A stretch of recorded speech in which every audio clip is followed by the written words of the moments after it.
A federal agency has ruled that McDonald's is not responsible for how its franchises treat workers, even if they violate the labor laws. RT's Brigida Santos joins me now from Los Angeles with the story. Brigida, which federal agencies issued this ruling, and how is it going to impact McDonald's workers? How bad is the ruling, not just for McDonald's, but for all types of kind of service workers that are in the same situation? This is really bad. The National Labor Relations Board, which is in charge of enforcing American labor laws, has ruled against workers who have accused McDonald's franchisees of retaliating against them for trying to unionize. The Fast Food Workers Union alleges that workers who participated in strikes in favor of increasing the minimum wage were punished with reduced hours and harder assignments. Now, as part of the lawsuit, the workers were seeking to classify McDonald's as a joint employer with franchise operators so that the company could be held liable when franchisees violate labor laws. But the federal agency has now said that the case may not be able to determine whether McDonald's should be considered a joint employer, which is insane. Now, in response to the ruling, the Fight for 15 group and union says that McDonald's is walking away with a get-out-of-jail-free card after illegally retaliating against workers who are fighting for the right to earn enough money to feed their families. Well, of course, the National Labor Board, whoever is the president, is never in favor of the workers. I mean, the industry was, the U.S. Chamber of Commerce and Associated Industry and organizations like ALEC understood that if you control what happens to labor through the National Labor Board, then you kind of have control over the whole program. What we're going to see happen next, isn't it, is we're going to have everybody look at this ruling and say, wow, this is a great way to do business. Everybody's just going to be, we're just going to have them on a contract, and they're not going to really be an employee. How will this outcome of case, how's it going to affect other companies that rely heavily on franchises? What is your prediction? Mine is that it's all bad for people in the service industry. Same prediction here as well. Now, this sets a precedent for other companies to distance themselves from the misconduct of franchisees.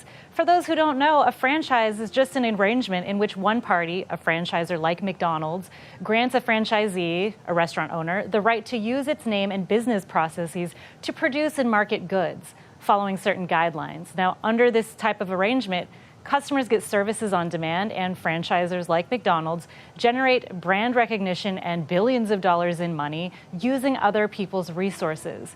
This is problematic because more than 90% of McDonald's locations internationally are owned and operated by franchisees. This ruling shields McDonald's from responsibility when those franchisees mistreat workers or fail to protect them from violence, as another lawsuit alleges. Now, to give you an example of the things that some of these workers go through, in Chicago, there are reportedly at least 20 emergency service calls from McDonald's restaurants every single day. And nationwide, there's at least a news report of violence from McDonald's every 36 hours. And mind you, those are just the ones that get reported. Many incidents go unreported. Okay, so let's make this clear, just so the viewers can really understand how draconian this is. Here you have people that started out, they said, look, we just want the right to be paid minimum wage of $15 an hour. Those people who were up front, the activists, were targeted. They lost their jobs. They made the jobs impossible to keep.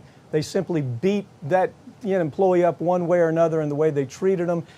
But it goes beyond that. Here you're talking about a situation where employees are feeling unsafe, where they're being actually threatened by customers with physical violence. And according to this ruling, well, the franchisee, they don't have any responsibility to keep that person safe. They don't have any responsibility to have standards and best work practices for that employee.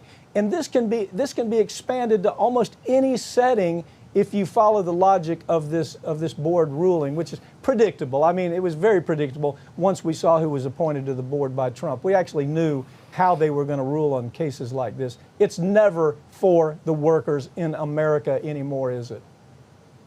No, it's absolutely not. And it's really hard to keep these people safe. If it's up to franchisees to protect their workers and follow labor laws, the only thing that workers can really do is to report abuse, misconduct, or violence to the Labor Bureau or file police reports when necessary.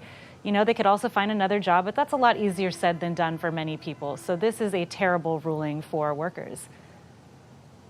Yeah, just to give you an idea of how crazy this is, there are actually cases where customers are jumping over the counter and attacking the employee who says, oh, gee, I'm sorry, we're out of French fries. That's how cuckoo the American public has become. And for a franchisee not to, at the very least, protect that worker when they know exactly how to do it, there's all kinds of ways to protect the worker, and say, well, it's not our problem. The way the law is written, we don't have any responsibility. That's McDonald's. Drive past McDonald's. Drive past McDonald's. Don't do business with them. They were the ones that were really the big fighters in this. They put together the U.S. Chamber of Commerce to get behind them, Associated Industries to get behind them. All of the, kind of the dark money in this country jumped behind this.